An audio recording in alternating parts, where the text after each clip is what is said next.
नमस्कार दोस्तों, स्वागत है आपके अपने चैनल ममता हिंदी कहानियां में। यहाँ आपको मिलेंगी दिलचस्प और प्रेरणादायक हिंदी कहानियां जो आपके दिल को छू जाएंगी। अगर आपको हमारी कहानियां पसंद आए तो कृपया चैनल को सब्सक्राइब करें, वीडियो को लाइक करें और अपने विचार नीचे कमेंट में जरूर बताएं। आपके सपोर्ट से हमें और भी बेहतर कहानियां लाने की प्रेरणा मिलती है। धन्यवाद।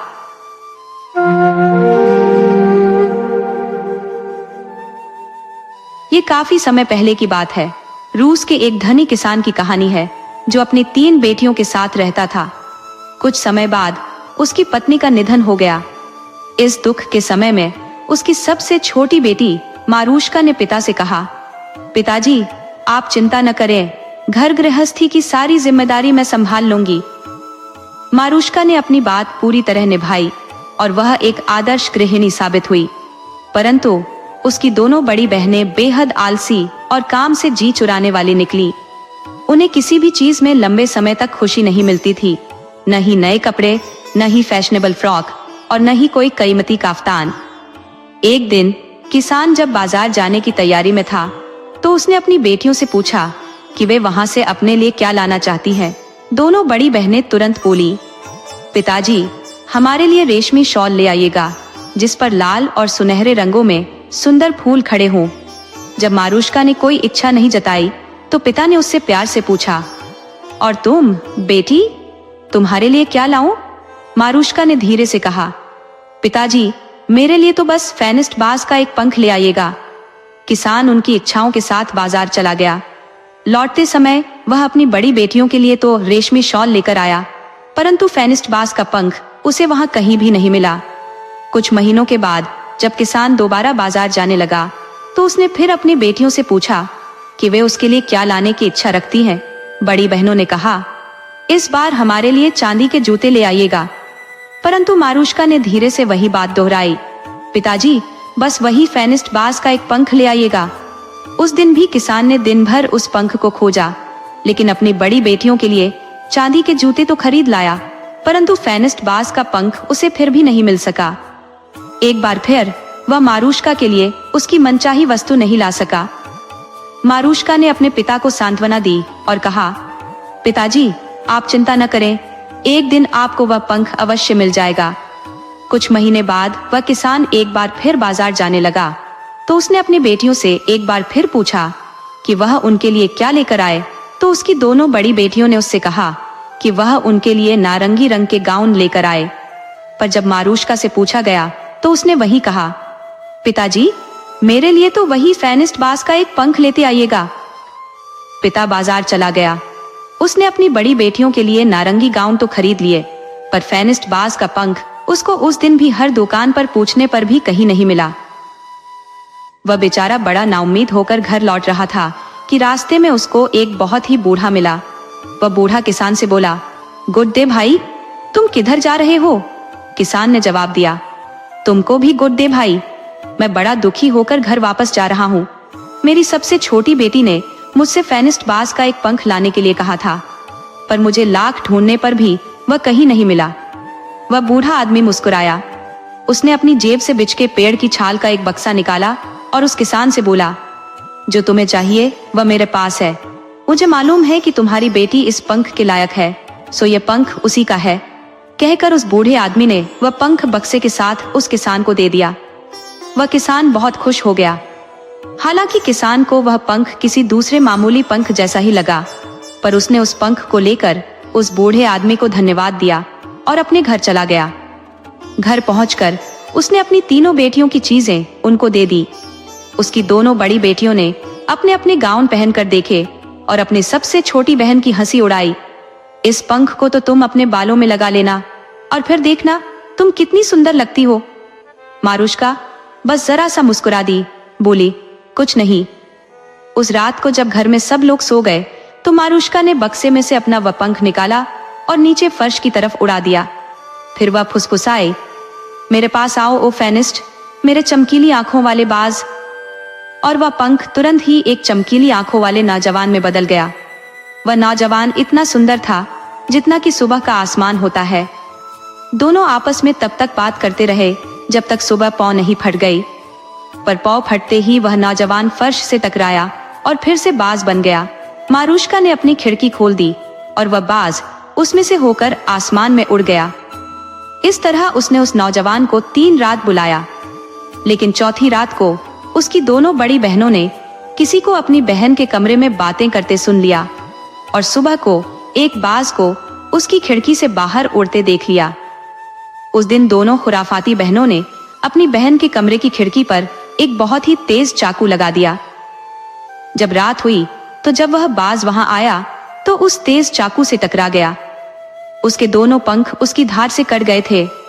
मारूष्का तो सो रही थी, वह सोती रही, उसको कुछ पता ही नहीं चला। बाज एक गहरी सांस लेकर बोला, अच्छा विदा प्रिय, अगर तुम मुझे सचमुच प्यार करती हो तो तुम मुझे फिर पालोगी, पर मुझे पाना इतना आसान नहीं होगा। तुमको धरती के दूसरे छोर तक जाना पड़ेगा। तुमको 3 लोहे के जूते और 3 लोहे के डंडे तोड़ने होंगे और 3 पत्थर की डबल रोटी खानी होंगी। रात के अंधेरे में किसी तरह से मारूष्का ने उसके ये शब्द सुन लिए। वह तुरंत बिस्तर से उठी और अपनी खिड़की की तरफ भागी, पर उसको देर हो चुकी थी। वह बाज तो जा चुका था, उसकी खिड़की पर तो बस उसके कुछ खून की बूंदें पड़ी थी। मारूष्का बहुत देर तक रोती रही। वह इतना रोई कि उसके आंसुओं में वे खून की बूंदें बह गई। अगली सुबह वह अपने पिता के पास गई और बोली, पिताजी, मुझे आशीर्वाद दीजिए कि मैं अपने प्यार को ढूंढ सकूं। मैं अपना प्यार ढूंढने जा रही हूं। किसान बेचारा यह सुनकर बहुत दुखी हुआ कि उसकी बेटी इतनी मुश्किल यात्रा पर जा रही है, पता नहीं वह फिर उसको कब देख पाएगा। पर उसको मालूम था कि उसको उसे जाने देना ही चाहिए। सो उसके आशीर्वाद से मारूष्का ने 3 लोहे के जूते बनवाए, 3 लोहे के डंडे बनवाए और 3 पत्थर की डबल रोटियां बनवाई। उन सब को लेकर वह धरती के उस छोर की तरफ अपनी लंबी यात्रा पर निकल पड़ी। वह खुले हुए मैदानों में चली, वह अंधेरे जंगलों में से होकर गुजरी, वह ऊंची ऊंची पहाड़ियों पर चढ़ी। चिड़ियों ने उसको अपने गीतों से खुश रखा, नदियों ने उसके पैर धोए और अंधेरे जंगलों ने उसका स्वागत किया। किसी जंगली जानवर ने उसको कोई नुकसान नहीं पहुंचाया, क्योंकि उन सबको मालूम था कि वह एक वफादार लड़की थी। वह तब तक चलती रही जब तक उसका एक लोहे का जूता टूटा, एक लोहे का डंडा टूटा और उसने एक पत्थर की डबल रोटी खा ली। उसी समय वह जंगल में एक खुली जगह में निकल आई। वहां उसको एक छोटी सी झोपड़ी दिखाई दी। वह झोपड़ी मुर्गी के पैरों पर खड़ी थी। वह गोल गोल घूम रही थी और उसमें कोई खिड़की नहीं थी। मारूष्का बोली, ओ छोटी झोपड़ी, ओ छोटी झोपड़ी, तुम अपने पीछे का हिस्सा पेड़ों की तरफ कर लो और अपना मुंह मेरी तरफ कर लो। यह सुनकर मुर्गी के पैरों पर खड़ी हुई। वह झोपड़ी घूमती घूमती रुक गई और मारूष्का उसके खुले दरवाजे के अंदर बेधड़क चली गई। उस झोपड़ी में एक पत्थर की अंगीठी पर बाबा यागा लेटी हुई थी। वह एक पतली सी स्त्री थी जिसकी लंबी टेढ़ी नाक थी और एक दांत था जो उसकी ठोड़ी के नीचे तक लटका हुआ था। मारूष्का उससे डरी नहीं। उसने जादूगरनी को अपने बारे में बताया कि वह क्या करने निकली थी और उससे अपनी सहायता करने की प्रार्थना की। बाबा यागा बोली, मेरी प्यारी बच्ची, तुमको तो अभी बहुत दूर जाना है, क्योंकि फेनिस्ट तो बहुत दूर रहता है। उस देश की रानी एक बहुत ही बुरी जादूगरनी है जिसने तुम्हारे फेनिस्ट को एक जादू का रस पिला दिया है। उस रस के जादू के असर से उसने उसको अपने आप से शादी करने के लिए भी राजी कर लिया है, पर मैं उसको ढूंढने में तुम्हारी सहायता जरूर करूंगी। लो, ये लो चांदी की तश्तरी और सोने का अंडा और इनको लेकर उसके महल चली जाओ। हो सकता है कि रानी इनको खरीदना चाहे, पर तुम इनको उसको तब तक मत बेचना जब तक कि वह तुमको फेनिस्ट बात से न मिलने दे। उसके बाद बाबा यागा ने उसको सुनहरे धागे का एक गोला दिया और कहा कि वह उस धागे को जंगल में लुढ़काती चली जाए तो वह उसको उसकी दूसरी बहन के पास पहुंचा देगा। वह वहां से उसको आगे बताएगी कि उसको क्या करना है। बाबा यागा को धन्यवाद देकर मारूष्का अपने रास्ते पर चल दी। पेड़ों ने उसका रास्ता रोक लिया। जंगल बहुत अंधेरा हो गया और उस अंधेरे में उल्लू भी बोलने लगे। फिर भी वह चलती गई जब तक कि उसका दूसरा लोहे का जूता नहीं टूट गया, दूसरा लोहे का डंडा नहीं टूट गया और उसकी पत्थर की दूसरी डबल रोटी भी खत्म नहीं हो गई। उसी समय वह जंगल में एक खुली जगह पर आ गई। वहां पर भी उसको एक छोटी सी झोपड़ी दिखाई दी। वह झोपड़ी भी मुर्गी के पैरों पर खड़ी थी और वह भी गोल गोल घूम रही थी। वहां जाकर मारुष्का फिर बोली, ओ छोटी झोपड़ी, ओ छोटी झोपड़ी, तुम अपने पीछे का हिस्सा पैरों की तरफ कर लो और अपना मुंह मेरी तरफ कर लो। ये सुनकर मुर्गी के पैरों पर खड़ी वह घूमती हुई झोपड़ी भी रुक गई और उसमें खिड़कियां और एक दरवाजा खुल गया। मारुष्का उसके खुले दरवाजे के अंदर भी बेधड़क चली गई। उस झोपड़ी में एक पत्थर की अंगीठी पर एक दूसरी बाबा यागा लेटी हुई थी। ये बाबा यागा अपनी बहन से भी ज्यादा बदसूरत और पतली दुबली थी। मारुष्का ने उसको अपनी कहानी सुनाई और उसको उसकी बहन के दिए हुए चांदी की तश्तरी और सोने का अंडा दिखाए। वह बोली, बहुत अच्छे मेरी प्यारी बिटिया, मैं तुम्हारी सहायता जरूर करूंगी। ये सोने की सुई और चांदी का फ्रेम ले जाओ। हो सकता है कि वह रानी इनको खरीदना चाहे, पर तुम इनको उसको तब तक मत बेचना जब तक वह तुमको तुम्हारे फेनिस्ट से मिलने न दे। मगर इससे पहले तुमको मेरी बड़ी बहन के पास जाना पड़ेगा। इसके आगे वही तुमको बताएगी कि तुमको क्या करना है। मारुष्का ने दूसरी बाबा यागा को धन्यवाद दिया और आगे बढ़ गई। उसने वह सोने के धागे वाला गोला फिर से आगे लुढ़काया और उसके पीछे पीछे पेड़ों के बीच में से होकर चली। इस बार पेड़ों की शाखाओं ने उसके कपड़ों की आस्तीनें फाड़ दी, उसके चेहरे पर खरोंचें डाल दी। चिड़ियों ने भी कोई गीत नहीं गाया और जंगली जानवर भी उसकी तरफ रास्ते भर देखते रहे, पर वह पीछे देखे बिना ही आगे बढ़ती रही। धीरे धीरे उसके तीसरे लोहे के जूते भी फट गए, तीसरा लोहे का डंडा भी टूट गया और तीसरी पत्थर की डबल रोटी भी खत्म हो गई। उसी समय वह तीसरी खुली जगह में आ निकली। वहां भी उसको पहले जैसी एक झोपड़ी दिखाई दी। वह झोपड़ी भी मुर्गी के पैरों पर खड़ी थी और घूम रही थी। वहां जाकर मारुष्का फिर बोली, ओ छोटी झोपड़ी, ओ छोटी झोपड़ी, तुम अपने पीछे का हिस्सा पेड़ों की तरफ कर लो और अपना मुंह मेरी तरफ कर लो। मुर्गी के पैरों पर खड़ी हुई घूमती हुई वह झोपड़ी भी यह सुनकर तुरंत रुक गई और मारुष्का उसके खुले दरवाजे के अंदर बेधड़क चली गई। उस झोपड़ी में एक पत्थर की अंगीठी पर तीसरी बाबा यागा लेटी हुई थी। ये बाबा यागा अपनी दोनों बहनों से भी ज्यादा बदसूरत और पतली दुबली थी। मारुष्का ने उसको भी अपनी कहानी सुनाई। वह बाबा यागा बोली, फेनिस्ट बाज को पाना आसान नहीं है प्यारी बेटी, तुमको धरती के आखिर तक जाना पड़ेगा, पर तुम चिंता न करो, मैं तुम्हारी सहायता करूंगी। तुम यह चांदी की अटैरन लो और यह सोने की तकली लो और इनको लेकर महल चली जाओ। हो सकता है कि रानी तुमसे इनको खरीदना चाहे, पर तुम इनको उसको तब तक मत बेचना जब तक कि वह तुमको तुम्हारे फेनिस्ट बाज से न मिलने दे। मारुष्का ने उसको भी धन्यवाद दिया और अपना सोने के धागे वाला गोला जमीन पर लुढ़का दिया। वह धागा उसको एक बड़े डरावने जंगल में से लेकर चला। वह अभी बहुत दूर नहीं गई थी कि उसने किसी के चिंघाड़ने की और पंखों के फड़फड़ाने की आवाज सुनाई दी। बहुत सारे उल्लू वहां से उड़े और उसके चारों तरफ घूमने लगे। बहुत सारे चूहे उसके पैरों में इधर उधर घूमने लगे। खरगोश रास्ते पर कूदने लगे। वह डर कर रुक गई। तभी एक बड़ा सा भूरा भेड़िया वहां आ गया और मारुष्का से बोला, डरो मत मारुष्का, आओ मेरी पीठ पर बैठ जाओ, मैं तुमको महल तक ले चलता हूँ। मारुष्का उसकी पीठ पर बैठ गई और भेड़िया उसको सोने के धागे के गोले के पीछे पीछे हवा की तेजी से उड़ाकर ले चला। घास के हरे हरे मैदान पलक झपकते निकल गए। पहाड़ जो आसमान तक ऊंचे ऊंचे थे वे भी आसानी से पार हो गए। आखिर वे एक क्रिस्टल के महल के पास आ पहुंचे। उसका सोने का गुंबद सूरज की रोशनी में चमक रहा था। रानी उस महल की सफेद मीनार से नीचे झांक रही थी। मारुष्का ने भेड़िए को धन्यवाद दिया, अपनी गठरी उठाई और मीनार के नीचे की तरफ चली। वहां पहुंचकर वह बहुत ही नम्रता से बोली, योर मैजेस्टी, क्या आपको किसी ऐसी नौकरानी की जरूरत है जो सूत काते, बुनाई और कढ़ाई करे? रानी बोली, ओ लड़की, अगर तुम यह तीनों काम कर सकती हो तो अंदर आ जाओ और काम करना शुरू कर दो। यात्री। इस तरह मारुष्का उस महल में नौकरानी का काम करने लगी। एक दिन मारुष्का ने सारा दिन बिना रुके काम किया और जब शाम आई तो उसने अपना सोने का अंडा और चांदी की तश्तरी ली और रानी को दिखाई। तुरंत ही वह अंडा उस तश्तरी में घूमने लगा और घंटियां बजने की आवाज सुनाई देखने लगी। अचानक उस तश्तरी में रूस के सारे बड़े बड़े शहर दिखाई देखने लगे। ये देखकर तो रानी बड़े आश्चर्य में पड़ गई। वह बोली, चांदी की यह तश्तरी और सोने का यह अंडा तुम मुझे बेच दो। मारुष्का बोली, योर मैजेस्टी, ये बेचने के लिए तो नहीं है, पर आप इनको ऐसे ही रख सकती है अगर आप मुझे चमकीली आंखों वाले फेनिस्ट बाज से मिलने दे। रानी राजी हो गई, बोली, ठीक है, आज रात को जब वह सो जाएगा तब तुम उसके कमरे में जा सकती हो। जब रात हो गई तो मारुष्का फेनिस्ट बाज के कमरे की तरफ चली। वहां जाकर उसने देखा कि फेनिस्ट बाज तो गहरी नींद सो रहा है।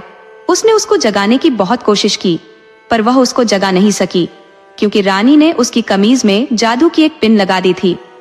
उसने उसको जगाने की बहुत कोशिश की, उसको पुकारा, उसकी गहरी काली भौहों को चूमा, उसके पीले हाथों को सहलाया, पर वह तो सोता ही रहा, किसी तरह भी नहीं जागा। सुबह जब खिड़की से सूरज की किरणें अंदर आईं, तब तक भी जब वह अपने प्रिय फेनिस्ट को नहीं जगा सकी तो उसको वहां से वापस आना पड़ा। अगले दिन फिर उसने लगकर काम किया और शाम को उसने अपना चांदी का फ्रेम और सोने की सुई निकाली।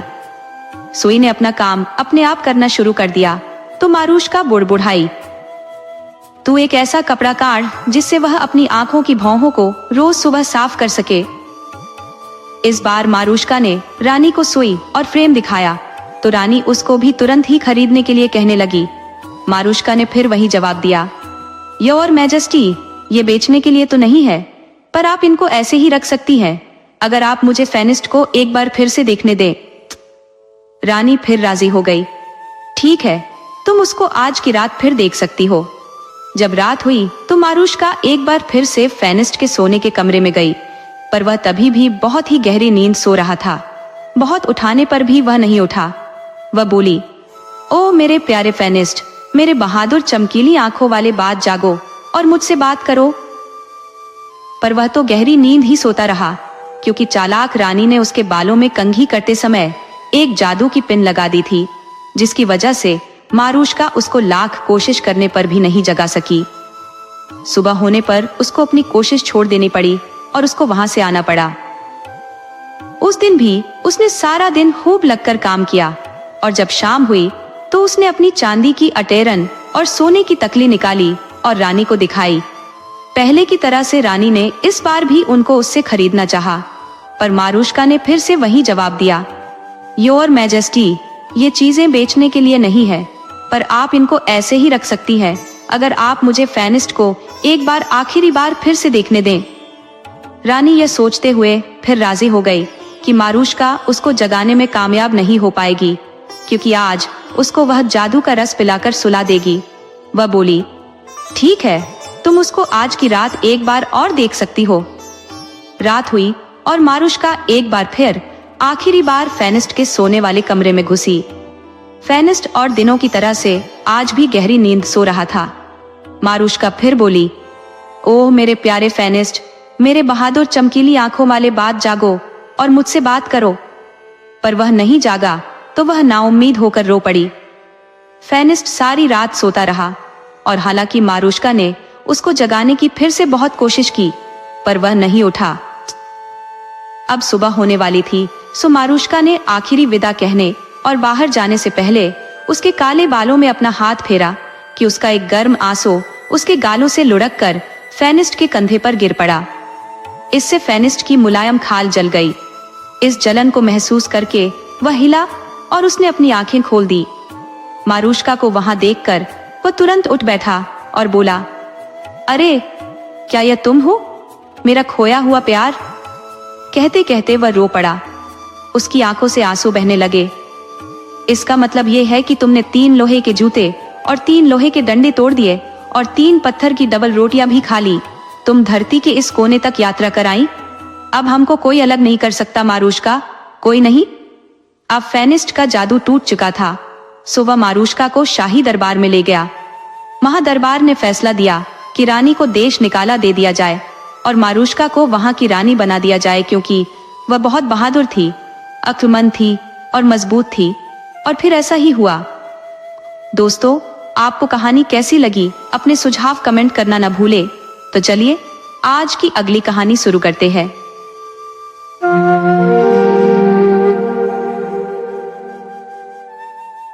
एक बहुत दूर के इलाके में, एक अज्ञात देश में इवान जारेविच नामक एक युवक रहता था।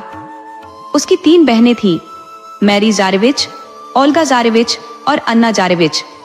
समय बीतता गया और एक दिन उनके माता पिता इस संसार से विदा हो गए। अंतिम समय में उन्होंने अपने पुत्र से कहा, बेटा, अपनी बहनों को उनके योग्य वर से ब्याह देना। जो भी सबसे पहले उनका हाथ मांगे उन्हें घर में मत रोके रखना। इवान ने अपने माता पिता को सम्मान के साथ विदा दी। एक दिन इवान अपनी तीनों बहनों के साथ बागीचे में टहलने निकला। अचानक एक घने काले बादल ने आकाश को ढक लिया और जोरदार तूफान उठ खड़ा हुआ। इवान बोला, जल्दी चलो बहनों, हमें महल के भीतर शरण लेनी चाहिए। जैसे ही वे महल के अंदर पहुंचे, एक गगन भेदी गर्जना हुई। तभी कमरे की छत फट गई और एक दमकते हुए बाज ने वहां प्रवेश किया। वह सीधा नीचे उतरा और एक सुंदर योद्धा में बदल गया। उसने कहा, प्रणाम इवान जारेविच। मैं पहले तो एक अतिथि के रूप में आया था, पर अब मैं एक दावेदार के रूप में यहाँ उपस्थित हूँ। मैं तुम्हारी बहन मैरी जारेविच का हाथ मांगने आया हूँ। इवान ने उत्तर दिया, यदि मेरी बहन सहमत है तो मैं कोई बाधा नहीं बनूंगा। ईश्वर तुम दोनों को आशीर्वाद दे। मैरी सहर्ष तैयार हो गई। उस बाज ने मैरी से विवाह किया और उसे अपने राज्य ले गया। समय अपनी रफ्तार से चलता रहा। घंटे दिनों में और दिन महीनों में बदल गए। 1 वर्ष कब बीत गया किसी को भान न हुआ। फिर एक दिन इवान और उसकी बहनें उना बागीचे में टहलने गए। तभी एक बार फिर वही काले बादल छा गए। एक तीव्र तूफान उठा और आसमान में बिजली कौंधी। इवान ने अपनी बहनों को तुरंत महल के भीतर ले लिया। महल के भीतर पहुंचते ही गरज की आवाज गूंजी और छत को चीरता हुआ एक विशाल गरुड़ वहां आ पहुंचा। वह भी नीचे उतरकर एक रूपवान योद्धा में परिवर्तित हो गया। उसने कहा, प्रणाम इवान। पहले मैं एक मेहमान के रूप में यहाँ आया था, पर अब एक उम्मीदवार बनकर उपस्थित हूँ। मैं तुम्हारी बहन ओल्गा का हाथ मांगने आया हूँ। इवान ने उसे वही जवाब दिया जो उसने पहले वर को दिया था। यदि मेरी बहन राजी है तो मैं आड़े नहीं आऊंगा। ईश्वर तुम दोनों को सुख शांति प्रदान करे। ओल्गा ने भी सहमति दे दी। गरुड़ ने ओल्गा से विवाह किया और उसे अपने राज्य ले गया। इसके बाद 3रा साल निकल गया। इवान ने अपनी सबसे छोटी बहन से कहा, चलो बागीचे में घूमने चलते हैं। सो वे दोनों बागीचे में घूमने चले गए। वे लोग थोड़ी ही देर वहां घूमे होंगे कि एक बार फिर एक काला बादल आया। एक बार फिर एक तूफान उठा और एक बार फिर एक बिजली चमकी। एक बार फिर इवान अपनी बहन अन्ना के साथ अंदर महल में चला गया। जैसे ही वे महल के अंदर घुसे, गरज की आवाज आई और छत फाड़ता हुआ एक रेवण अंदर आया। वह भी फर्श की तरफ उड़ा और एक सुंदर लड़ने वाले नौजवान में बदल गया। पहले 2 लड़ने वाले भी काफी सुंदर थे, पर वे इसके मुकाबले में कुछ भी नहीं थे। वह बोला, गुड डे इवान। मैं यहाँ पहले एक मेहमान की तरह आया था और अब एक उम्मीदवार की हैसियत से आया हूँ। मैं तुम्हारी बहन अन्ना का हाथ मांगने आया हूँ। इवान ने उसको भी वही जवाब दिया जो उसने पहले 2 उम्मीदवारों को दिया था। अगर मेरी बहन राजी है तो तुम उससे शादी कर सकते हो। मैं रास्ते में नहीं आऊंगा। भगवान तुम दोनों को सुखी रखे। अन्ना राजी हो गई और उस रेवण ने अन्ना से शादी कर ली और उसको अपने राज्य लेकर चला गया। इवान अगले पूरे साल अकेला ही रहा, सो वह दुखी हो गया। एक दिन उसने सोचा कि वह अपनी बहनों से मिलकर आता है, सो वह अपनी बहनों से मिलने चल दिया। चलते चलते उसको एक बड़ा शानदार कैंप दिखाई दे गया। उस कैंप की मालकिन मारिया मोरेवना उससे मिलने के लिए बाहर आई। गुड डे इवान जारेविच, तुम कहाँ जा रहे हो? क्या तुम अपनी मर्जी से ऐसे ही जा रहे हो या फिर तुमको किसी चीज की जरूरत है? इवान बोला, मैं एक आजाद आदमी हूँ, मैं वही करता हूँ जो मैं चाहता हूँ। मारिया बोली, तब तुम अंदर आओ और मेरे साथ कुछ समय रहो। इवान खुशी से राजी हो गया। वह वहां 2 रात रहा। माया को उससे प्रेम हो गया तो उन दोनों ने शादी कर ली। मारिया उसको अपने राज्य ले गई। वे वहां कुछ समय तक खुशी खुशी रहे। फिर मारिया को लड़ाई को लिए जाना पड़ा। उसने अपना सब कुछ इवान को सौंपा और बस इतना कहा, तुम जहां भी जाना चाहो जाना, तुम जो कुछ भी देखना चाहो देखना, पर एक चीज तुम कभी नहीं करना, और वह यह कि इस भंडार घर का दरवाजा कभी नहीं खोलना। अब इवान तो ऐसा ही था जैसे हम सब लोग होते हैं। सो जैसे ही मारिया वहां से गई, वह तुरंत ही उस भंडार घर की तरफ भागा गया। जिसका दरवाजा मारिया ने उसको खोलने से मना किया था। उसने उसका दरवाजा खोला और अंदर झांका। वहां कोश्चेव लटका हुआ था, जिसे कभी मौत नहीं आती। वह 12 लोहे की जंजीरों से बंधा हुआ था। कोश्चेव उसको देखते ही बोला, मुझ पर दया करो, मुझे कुछ पीने के लिए दो। मैं यहाँ बिना खाना खाए और बिना पानी पिए 10 साल से लटका हुआ हूँ। मेरा गला तो बिना पानी के बिल्कुल रेगमार हो गया है। इवान उसके लिए एक बाल्टी पानी लेकर आया और उसे पीने के लिए दिया। कोश्चेव ने उसे एक ही घूंट में पी लिया और बोला, मुझे एक बाल्टी से ज्यादा पानी चाहिए, मुझे एक बाल्टी पानी और लेकर आओ। इवान उसके लिए एक बाल्टी पानी और ले आया। कोश्चेव उस पानी को भी पी गया। फिर उसने तीसरी बाल्टी पानी मांगा। इवान ने उसको तीसरी बाल्टी पानी भी ला दिया। जैसे ही उसने वह तीसरी बाल्टी पानी पिया तो उसकी सारी पुरानी ताकत वापस आ गई। उसने अपना शरीर एक बार हिलाया और अपनी 12 जंजीरें तोड़ दी। कोश्चेव बोला, तुम बहुत दयालु हो, पर मुझे डर है कि अब तुम मारिया को फिर कभी नहीं देख सकोगे। तुम उसको उसी तरह नहीं देख सकोगे जैसे तुम अपने कान नहीं देख सकते।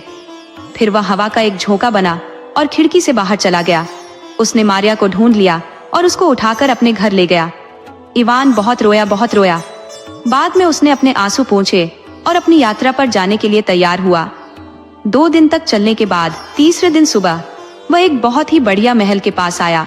उस महल के पास एक ओक का पेड़ एकसठ खड़ा था, जिस पर एक चमकीला बाज बैठा था। इवान को देखते ही उस बाज ने उस पेड़ पर से सीधी जमीन की तरफ एक कूद लगाई और एक सुंदर लड़ने वाला नौजवान बन गया। आदमी बनकर वह बोला, भाई साहब, आप कैसे हैं और दुनिया में क्या कुछ नया हो रहा है? इतने में राजकुमारी मैरी भी बाहर दौड़ी आ गई। वह अपने भाई के गले लग गई और उसका सारा हाल पूछने लगी कि वह कैसा रहा। फिर उसने उसको अपने बारे में बताया। इवान उसके घर 3 दिन रहा। फिर बोला, मुझे अफसोस है बहन कि मैं तुम्हारे घर और ज्यादा नहीं ठहर सकता, क्योंकि मुझे अपनी पत्नी सुंदर मारिया मोरेवना को ढूंढना है। बाज बोला, वह आपको इतनी आसानी से नहीं मिलेगी भाई साहब। आप कम से कम यहाँ अपनी चांदी की चम्मच छोड़ते जाइए, इससे हम आपको याद करते रहेंगे। भगवान आपको आपकी मारिया को ढूंढने में मदद करे। इवान ने अपनी चांदी की चम्मच वहां छोड़ दी और अपनी यात्रा पर आगे चल दिया। इवान फिर 2 दिन चला और तीसरे दिन एक और सुंदर महल के पास आया। ये महल उस पहले वाले महल से भी ज्यादा सुंदर था। इस महल के पास भी एक ओक का पेड़ था और इस पेड़ पर एक गरुड़ बैठा था। इवान को देखकर उसने भी वहां से सीधी जमीन की तरफ एक कूद लगाई और एक सुंदर लड़ने वाला नौजवान बन गया। उसने आवाज लगाई, ओ ओल्गा, जल्दी से बाहर आओ, देखो तुम्हारा भाई आया है। ओल्गा तुरंत ही बाहर दौड़ी आई और अपने भाई को गले लगाकर उससे उसका हाल पूछा। फिर उसने उसको अपने बारे में बताया। इवान यहाँ भी 3 दिन ठहरा और फिर बोला, मुझे अफसोस है बहन कि मैं तुम्हारे घर और ज्यादा नहीं ठहर सकता, क्योंकि मुझे अपनी पत्नी सुंदर मारिया मोरेवना को ढूंढना है। गरुड़ भी वही बोला जो बाज ने उससे कहा था। वह आपको इतनी आसानी से नहीं मिलेगी भाई साहब। आप कम से कम अपना चांदी का कांटा यहाँ छोड़ते जाइए, शायद हमें इसकी कभी जरूरत पड़ जाए। भगवान आपको आपकी मारिया को ढूंढने में मदद करे। इवान ने अपना चांदी का कांटा वहां छोड़ा और अपनी यात्रा पर आगे चल दिया। वह फिर 2 दिन चला तो तीसरे दिन की सुबह को उसको फिर एक महल दिखाई दिया। यह महल उस दूसरे महल से भी ज्यादा सुंदर और शानदार था। इस महल के पास भी एक ओक का पेड़ खड़ा था और इस ओक के पेड़ पर एक रेवण बैठा था। रेवण ने इवान को देखा तो उसने भी पेड़ से सीधी जमीन की तरफ एक कूद लगाई और एक सुंदर लड़ने वाला नौजवान बन गया। वह जोर से बोला, अन्ना, यहाँ आओ, देखो तुम्हारा भाई आया है। अन्ना तुरंत ही बाहर दौड़ी आई और भाई को गले लगाया और उससे उसका सारा हाल पूछा और फिर उसको अपना हाल बताया। इवान यहाँ भी 3 दिन ठहरा और फिर बोला, मुझे अफसोस है बहन कि मैं तुम्हारे घर और ज्यादा नहीं ठहर सकता, क्योंकि मुझे अपनी पत्नी सुंदर मारिया मोरेवना को ढूंढना है। रेवण बोला, वह आपको इतनी आसानी से नहीं मिलेगी भाई साहब। आप कम से कम अपनी चांदी का सूंघने वाला बक्सा यहाँ छोड़ते जाइए, इसको देखकर हम आपको याद करते रहेंगे। भगवान आपको आपकी मारिया को ढूंढने में मदद करे। इवान ने अपना चांदी का सूंघने वाला बक्सा वहां छोड़ा और उनको गुड बाय कहकर फिर अपनी यात्रा पर आगे चल दिया। वह फिर 2 दिन चला। तीसरे दिन की सुबह उसको माया मोरेवना मिल गई। जैसे ही उसने इवान को देखा तो वह बहुत खुश हुई और खुशी के मारे रो पड़ी। वह बोली, इवान, तुमने मेरी बात क्यों नहीं सुनी? तुमने उस भंडार घर का दरवाजा खोला ही क्यों और कोषचेव को बाहर निकाला ही क्यों? इवान बोला, मुझे माफ कर दो मारिया, पर अब उस बीती बात पर रोने से क्या फायदा।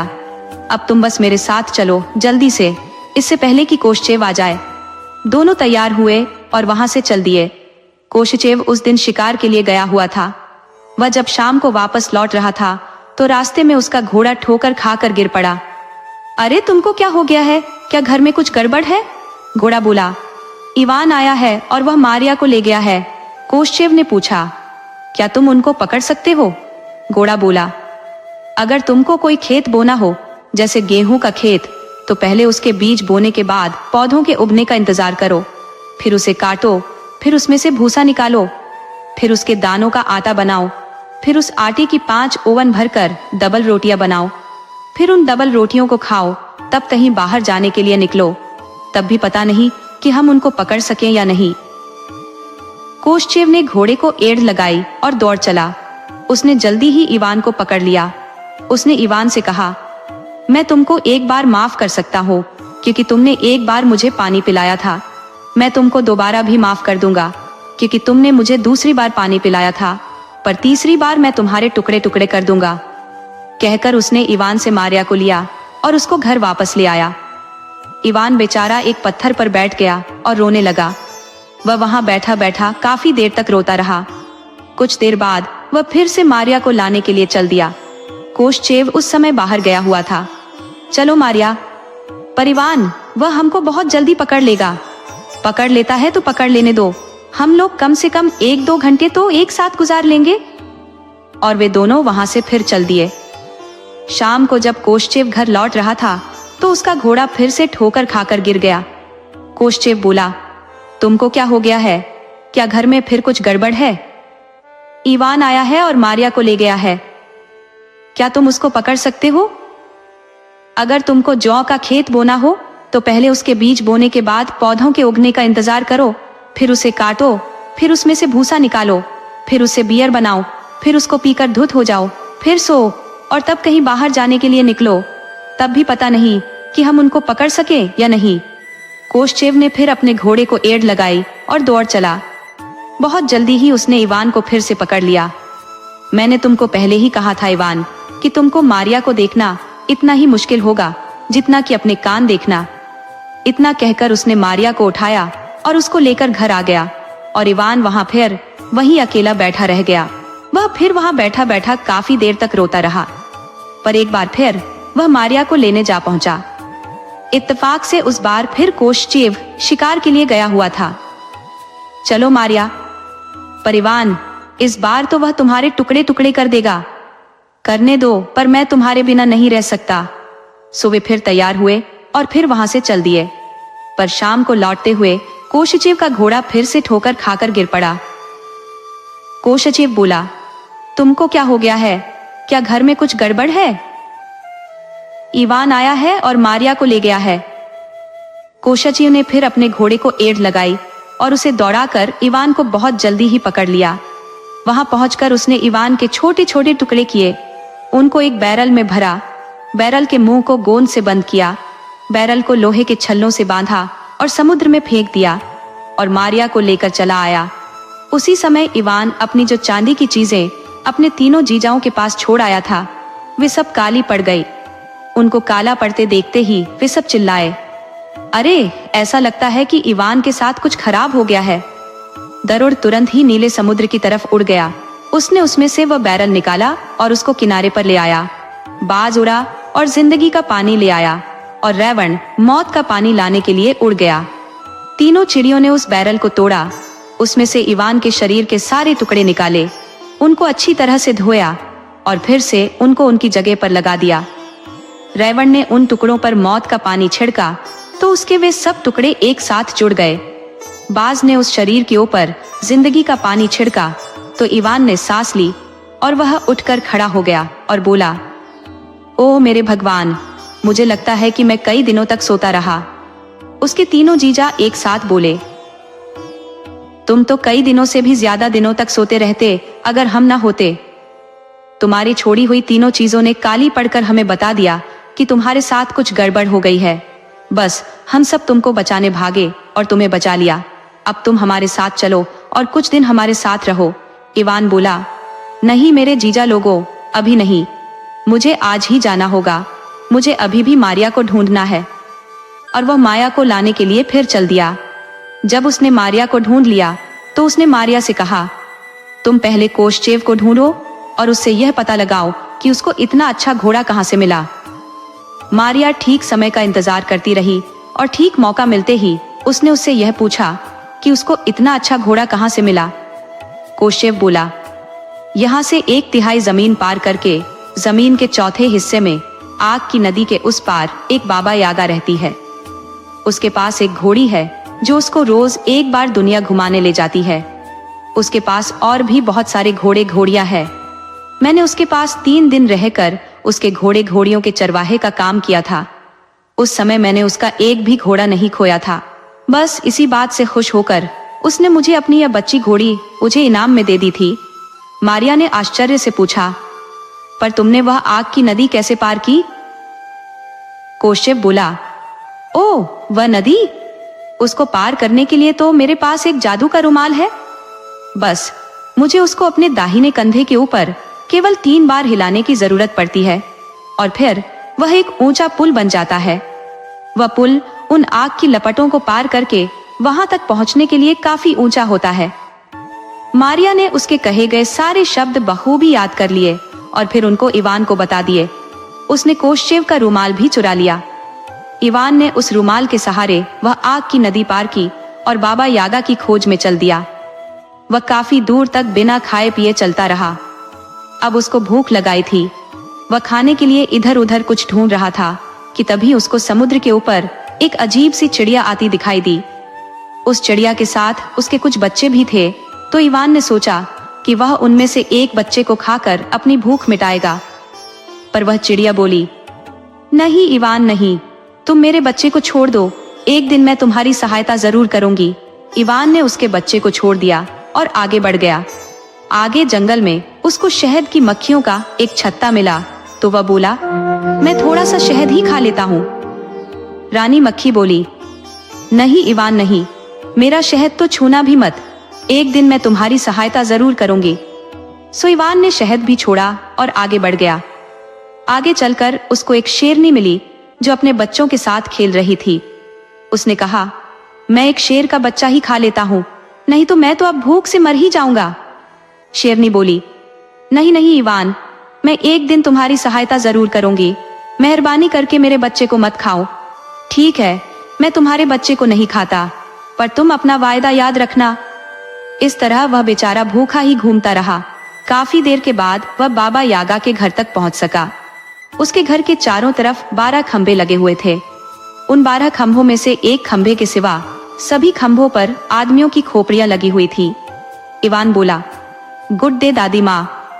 गुड डे इवान, तुम यहाँ क्या कर रहे हो? तुम यहाँ अपनी मर्जी से आए हो या फिर किसी जरूरत से आए हो? मैं आपके पास काम करने के लिए आया हूँ। मुझे आपकी एक छोटी घोड़ी चाहिए।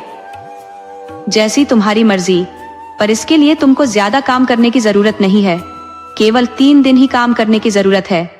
अगर तुम मेरी घोड़ियों को ठीक से रखोगे तो तुमको एक घोड़ी मिल जाएगी, पर अगर तुम मेरी एक घोड़ी को भी खो दोगे तो मैं तुम्हारा सिर काट दूंगी और जो यह आखिरी खंभा खाली पड़ा है उस पर लगा दूंगी।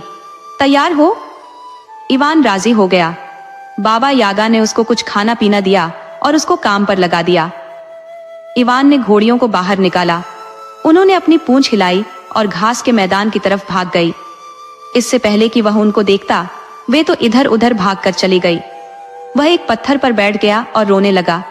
कुछ देर बाद उसको नींद आ गई।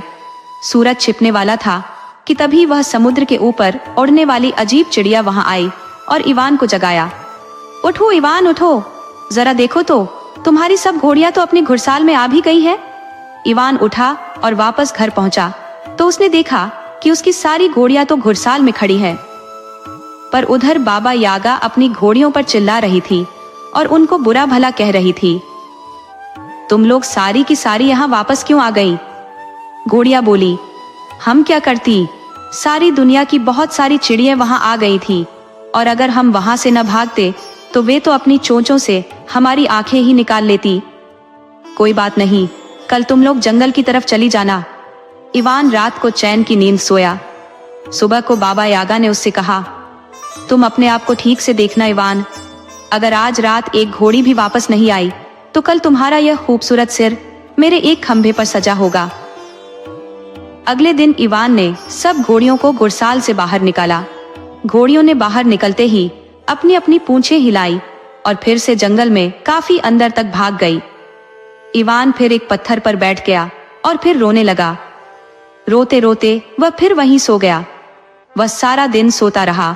जब शाम हुई तो वहां एक शेर आया और बोला, इवान उठो, देखो तुम्हारी घोड़ियां घुड़साल में सुरक्षित पहुंच गई है। इवान उठा और फिर घर वापस आया। बाबा यागा अपनी घोड़ियों पर फिर से चिल्ला रही थी। वह अपनी घोड़ियों पर पहले दिन से भी ज्यादा गुस्सा थी। तुम लोग घर वापस क्यों आए? बेचारी घोड़िया बोली, हम क्या करती, सारी दुनिया के जंगली जानवर हमको फाड़ खाने के लिए वहां आ गए थे। बाबा यागा बोली, ठीक है, कल तुम लोग नीले समुद्र की तरफ भाग जाना। रात को इवान चैन की नींद सोया। सुबह को बाबा यागा ने इवान से कहा, इवान, इन घोड़ियों का ध्यान रखना, अगर तुमने एक भी घोड़ी खोई तो तुम्हारा यह सुंदर सिर मेरे उस 12वें खंभे पर टंगा होगा। इवान ने फिर घोड़ियां घुड़साल से बाहर निकाली। बाहर निकलते ही उन्होंने सब ने अपनी अपनी पूंछें हिलाई और नीले समुद्र की तरफ भाग गई। वहां जाकर वे नीले समुद्र में गायब हो गए। इवान फिर एक पत्थर पर बैठ गया और रोने लगा। रोते रोते वह फिर सो गया। जब शाम हो गई तो वहां एक शहद की मक्खी भिन भिनाती आई और इवान से बोली, इवान, जाओ घर जाओ, हमने तुम्हारी सब घोड़ियां घुड़साल में भेज दी है, पर ध्यान रखना कि अब तुम बाबा यागा के सामने नहीं आना, वह तुमको देख नहीं पाए। तुम घुड़साल में घोड़ियों के चारे के बर्तन के पीछे छिप जाना। वहां पर एक बहुत ही गंदी सी खाल की बीमारी वाली बच्ची घोड़ी है जो हमेशा गोबर में लेटी रहती है। तुम उस घोड़ी को चुरा लेना और वह भी आधी रात के बाद, और उसको लेकर भाग जाना।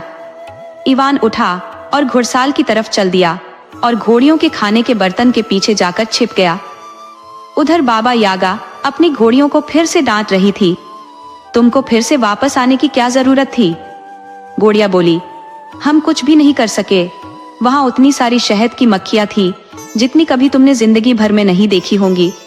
वे हमारे ऊपर सब तरफ से उड़ उड़ कर आ रही थी और हमारी हड्डियों तक काटने की कोशिश कर रही थी। यह सुन बाबा यागा सोने चली गई। आधी रात को इवान ने वह गंदी सी खाल की बीमारी वाली बच्ची घोड़ी उठाई और उस पर चढ़कर आग की नदी की तरफ दौड़ गया। वहां जाकर उसने अपना रुमाल अपने दाएं कंधे के ऊपर 3 बार हिलाया तो वहां एक बहुत ऊंचा पुल खड़ा हो गया।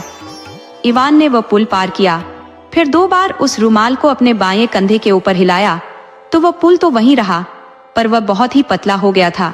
अगली सुबह बाबा यागा ने देखा कि उसकी एक बच्ची घोड़ी गायब थी। वह गुस्से में आग बबूला होकर तुरंत ही अपनी लोहे की ओखली में कूदी, अपने मूसल से उसको चलाया और अपनी झाड़ू से अपना रास्ता साफ करती हुई दौड़ गई।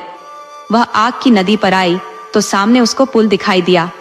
उसने सोचा, कितना शानदार पुल है, और यह कहकर वह उस पुल के ऊपर दौड़ गई। पर यह क्या, वह पुल तो बीच में ही टूट गया। बाबा यागा उस आग की नदी में सिर के बल गिर पड़ी और एक बहुत ही दर्द भरी मौत मारी गई। इवान ने उस बच्ची घोड़ी को घास के मैदान में घास खिलाकर मोटा किया। कुछ ही दिनों में वह बहुत ही बढ़िया घोड़ी हो गई। इवान एक बार फिर मारिया के पास गया। वह तुरंत ही बाहर निकल कर आई और खुशी से बोली, ओह इवान, तुम अभी जिंदा हो। इवान ने फिर उसको वह सब कुछ बताया जो उसके साथ वहां हुआ था और कहा, चलो यहाँ से चलें। मारिया बोली, पर इवान, मुझे डर लगता है, अगर कहीं कोशचेव हम लोगों को फिर से पकड़ ले तो, और तुम्हारे टुकड़े टुकड़े कर दे तो? इवान बोला, नहीं, इस बार वह ऐसा नहीं कर सकेगा। मेरी घोड़ी हवा की रफ्तार से भागती है। सो वे दोनों उस घोड़ी पर चढ़े और वहां से भाग लिए। शाम को कोशचेव जब घर वापस लौट रहा था तो उसका घोड़ा फिर से ठोकर खाकर गिर पड़ा। अरे तुमको क्या हो गया है? क्या घर में फिर कुछ गड़बड़ है? घोड़ा बोला। इवान आया है और वह मारिया को ले गया है। यारी, कोशचेव ने पूछा। क्या तुम उनको पकड़ सकते हो? घोड़ा बोला। पता नहीं, इस बार इवान के पास एक नया घोड़ा है जो मुझसे भी ज्यादा तेज दौड़ता है। कोशचेव चिल्लाया। नहीं, मैं इस बात को सहन नहीं कर सकता। ये तो मुझे पता नहीं कि कोशचेव अपने घोड़े पर कितने घंटे या कितने दिन तक उसके पीछे भागा, पर आखिर में उसने इवान को पकड़ ही लिया। कोशचेव अपने घोड़े से जमीन पर कूदा और इवान को अपनी तलवार से मारने ही वाला था कि इवान की घोड़ी ने उसको बहुत जोर से लात मारी और उसका सिर छोटे छोटे टुकड़े होकर बिखर गया। इवान ने उसको फिर अपना एक मोटा सा डंडा मारकर खत्म कर दिया। फिर उसने एक बहुत बड़ी आग जलाई, कोशचेव का शरीर उसमें जलाया और उसकी राख को चारों तरफ बिखेर दिया। माया कोशचेव की घोड़ी पर चढ़ी, इवान अपनी घोड़ी पर चढ़ा और दोनों वहां से चल पड़े। पहले वे रेवण के घर गए, फिर गरुड़ के घर गए और फिर बाज के घर गए। तीनों महलों में उनका जोर शोर से स्वागत हुआ। उसकी बहनों ने कहा, इवान, हमको तो लगा था कि अब हम तुमको देख ही नहीं पाएंगे, पर अब हमको पता चल गया कि तुमने यह यात्रा क्यों की थी। सारी दुनिया में तुम्हारी पत्नी जैसी सुंदर और कोई लड़की तो हो ही नहीं सकती। वह अपनी इन तीनों बहनों के साथ कुछ कुछ दिन रहा, बहुत सारी दावतें खाईं और फिर अपने राज्य की तरफ चल दिया। वहां उसने मारिया के साथ बहुत दिनों तक खुशी खुशी राज किया। दोस्तों, आपको कहानी कैसी लगी? अपने सुझाव कमेंट करना न भूले। तो चलिए आज की अगली कहानी शुरू करते हैं।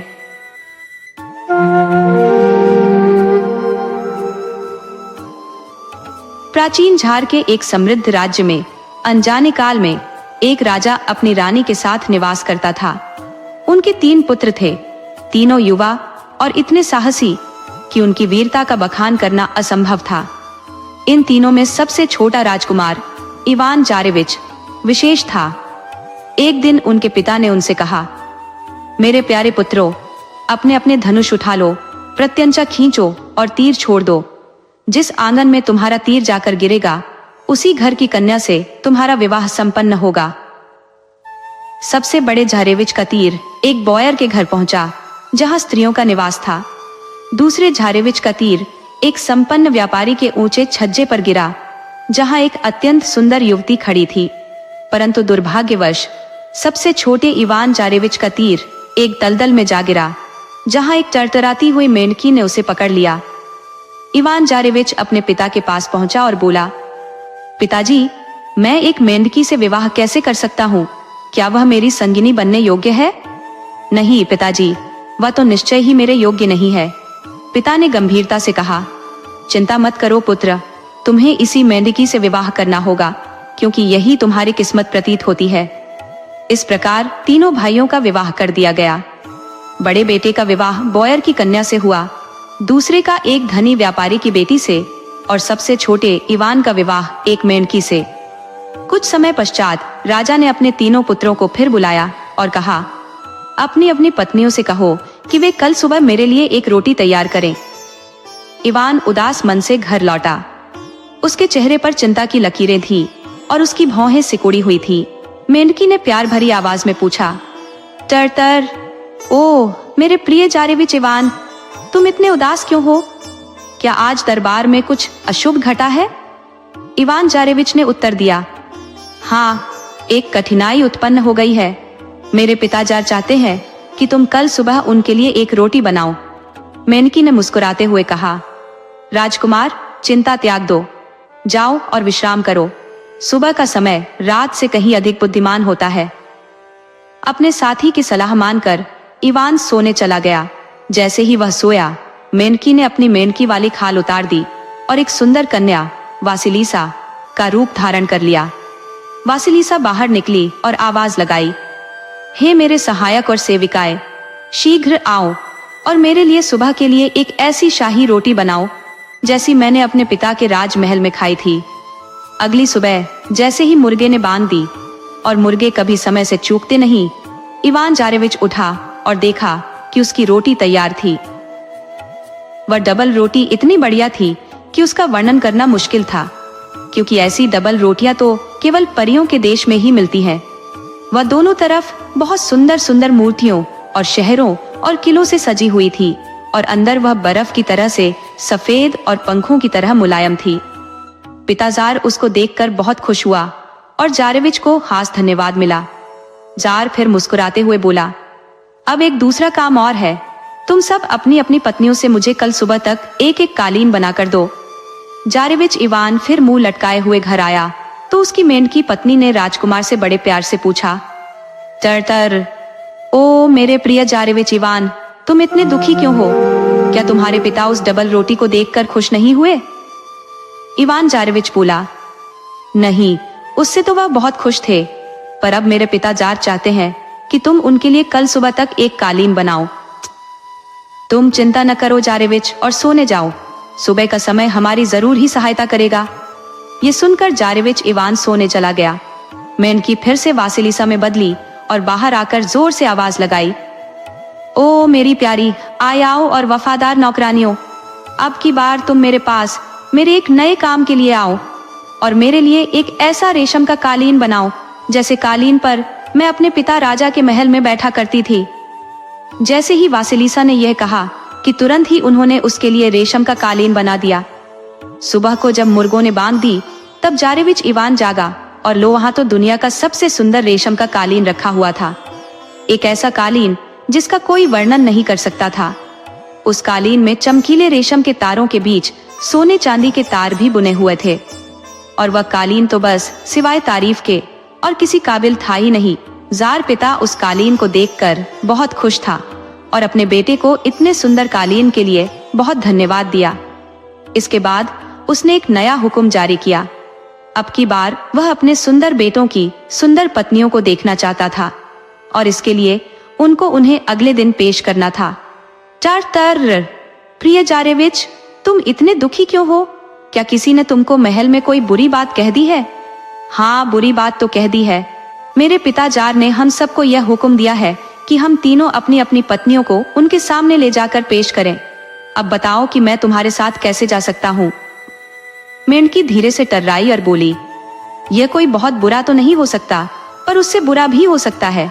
ऐसा करो कि तुम अकेले ही जाओ और मैं तुम्हारे पीछे पीछे आऊंगी।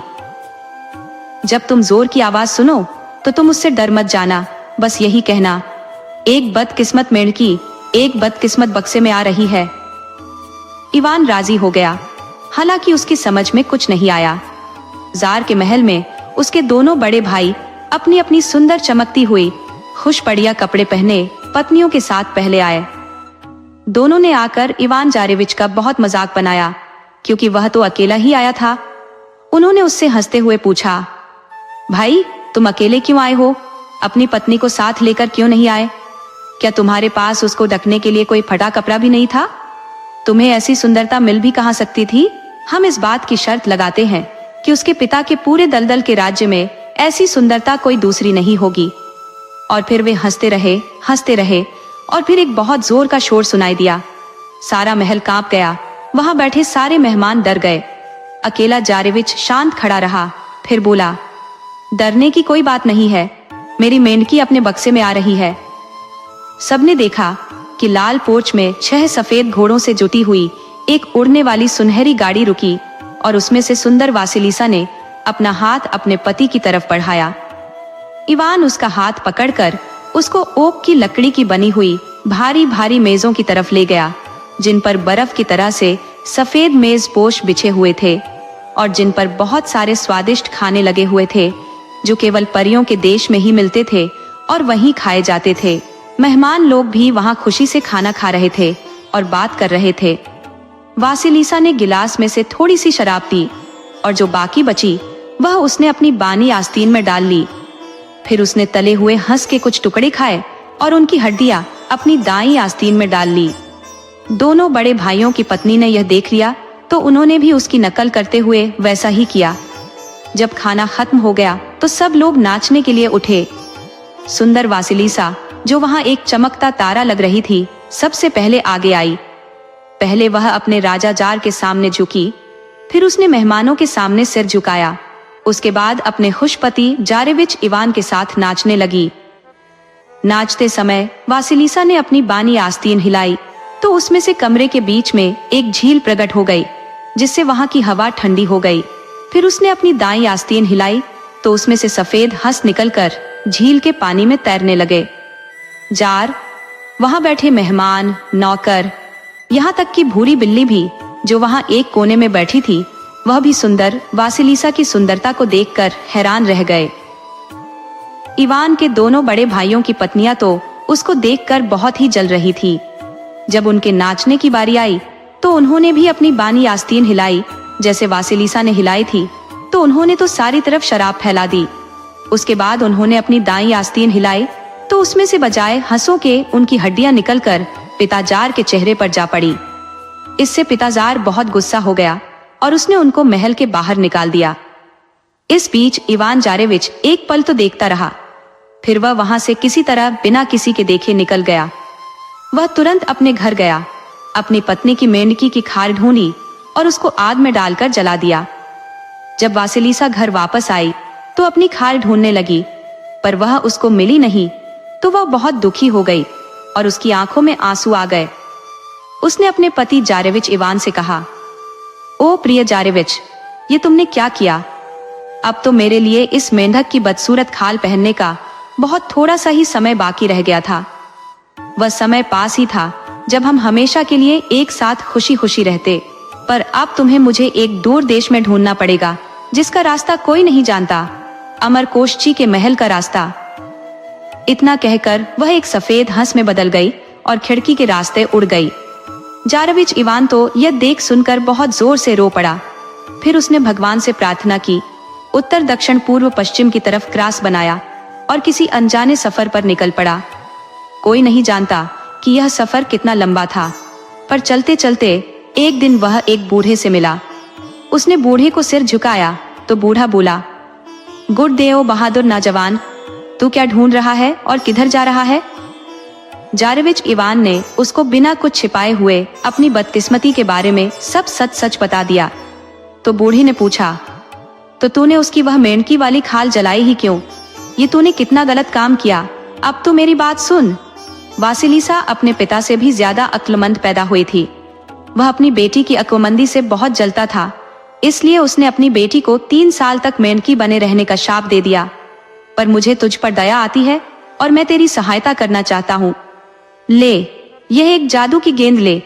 इस गेंद को अपने सामने फेंक देना और जिस तरफ यह जाए तू भी इसके पीछे पीछे चले जाना। जारेविच इवान ने बूढ़े को धन्यवाद दिया और उसकी दी हुई गेंद अपने सामने फेंक दी। अब जिधर को भी वह गेंद चली, वह उसके पीछे पीछे चल दिया। वह चलता गया चलता गया। चलते चलते वह एक फूलों वाले मैदान में निकल आया। वहां उसको एक भालू मिला, एक रूसी भालू। इवान जारेविच ने अपन तीर कमान लिया और उसको मारने ही वाला था कि भालू बोला, ओ दयालु जारेविच, मुझे मत मारो। कौन जानता है कि किसी दिन मैं तुम्हारे काम आ जाऊं। इवान ने उस भालू को छोड़ दिया। वहां पर धूप में एक बतख उड़ी जा रही थी, एक सफेद प्यारी सी बतख। जारेविच इवान ने उसको मारने के लिए एक बार फिर अपना तीर कमान उठाया कि वह बतख भी बोल पड़ी, ओ भले जारेविच, मुझे मत मारो, मैं किसी दिन तुम्हारे काम जरूर आऊंगी। सो इवान ने उसको भी छोड़ दिया और आगे चल दिया।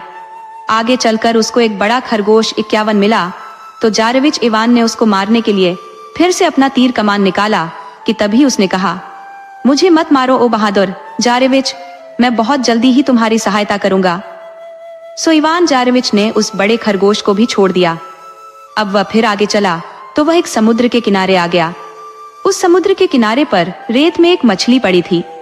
मुझे उस मछली का नाम तो नहीं मालूम, पर वह एक बहुत बड़ी मछली थी और उस रेत पर पड़ी पड़ी मरने वाली हो रही थी। मछली इवान से बोली, ओ जारेविच इवान, मेरे ऊपर दया करो, मुझे इस समुद्र के ठंडे पानी में फेंक दो। जारेविच इवान ने ऐसा ही किया और समुद्र के किनारे किनारे आगे चल दिया। इवान के आगे चलती चलती गेंद इवान को एक झोपड़ी के पास ले आई। ये एक अजीब सी छोटी सी झोपड़ी थी जो एक छोटी सी मुर्गी की टांगों पर खड़ी हुई थी। इवान उसको देखकर बोला, इज्बूशका इज्बूशका। रूसी भाषा में इसका मतलब होता है छोटी झोपड़ी। इज्बूशका, मैं चाहता हूं कि तू अपना सामने का हिस्सा मेरी तरफ कर ले।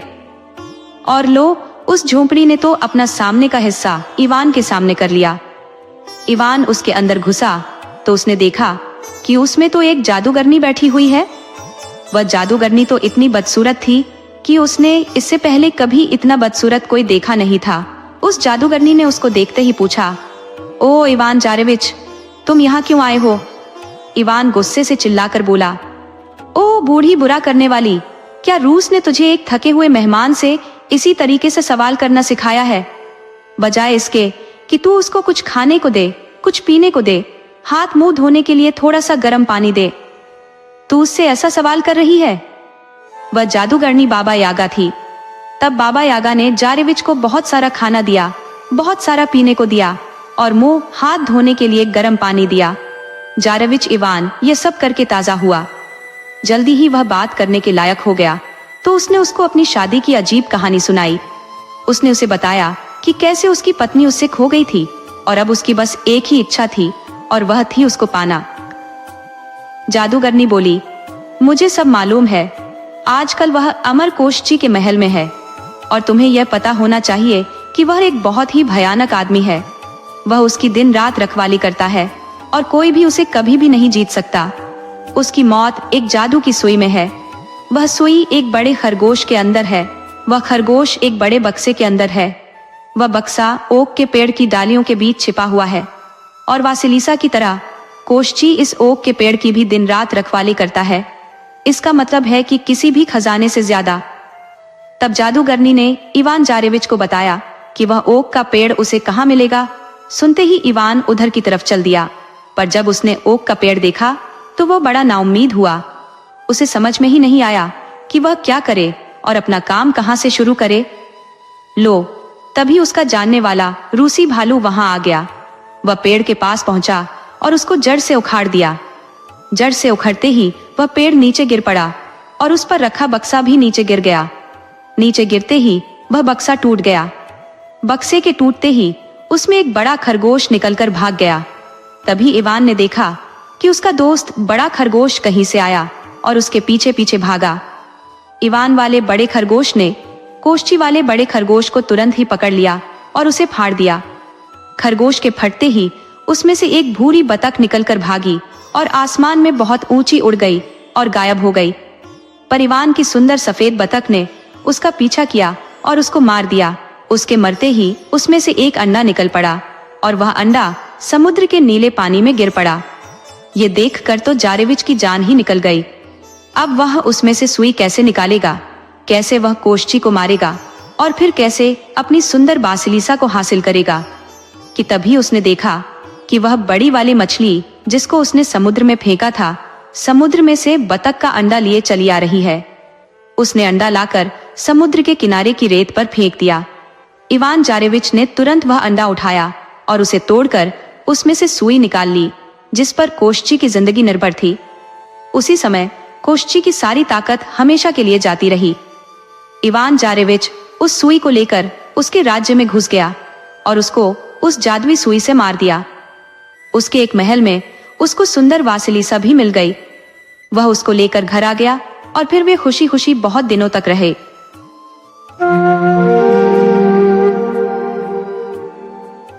दुनिया में रेत के आदमी जैसा कोई भी कहानियों का भंडार नहीं जानता।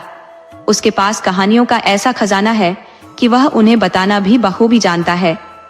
शाम ढलने पर जब बच्चे मेज के इर्द गिर्द या किसी कोने में आराम से बैठे होते हैं, तब वह दबे पांव सीढ़ियों से आता है, पैरों में मोजे पहने हुए ताकि कोई आहट ना हो।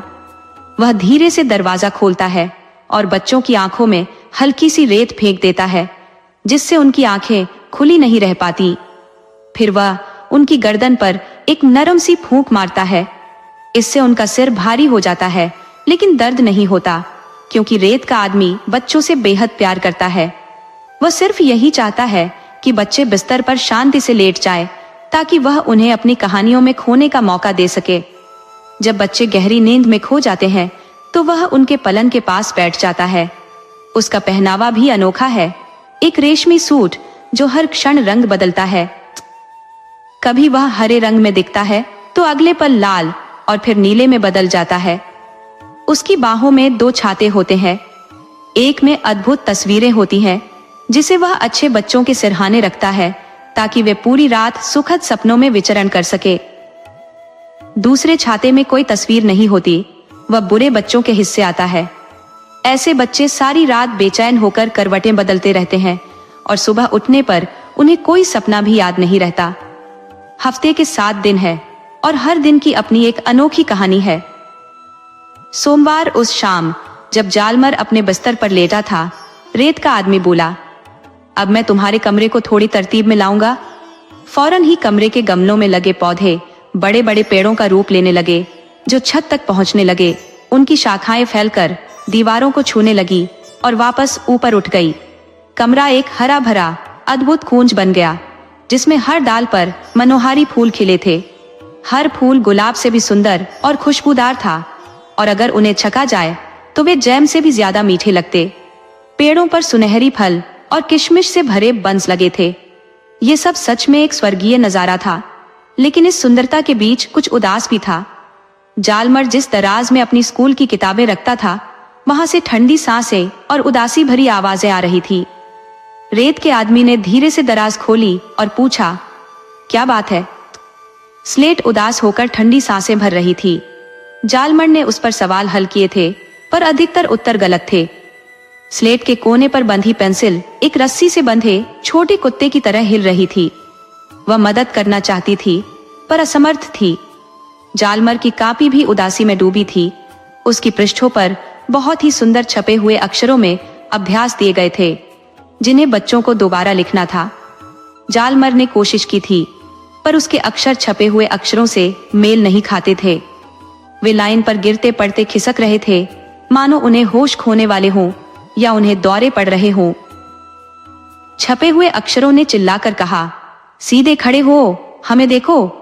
जालमर के अक्षर बोले, हम यही चाहते हैं, पर ऐसा नहीं कर सकते क्योंकि हमारी तबीयत ठीक नहीं है। रेत का आदमी बोला, तुम्हें मछली का तेल पीना चाहिए। इससे मदद मिली। जालमर ने जो अक्षर लिखे थे वे डरकर सीधे हो गए। रेत के आदमी ने सख्ती से बेचारे अक्षरों को देखते हुए कहा, आज रात कहानियों के लिए वक्त नहीं होगा, मैं इनसे कवायद कराऊंगा। वे शर्मा गए।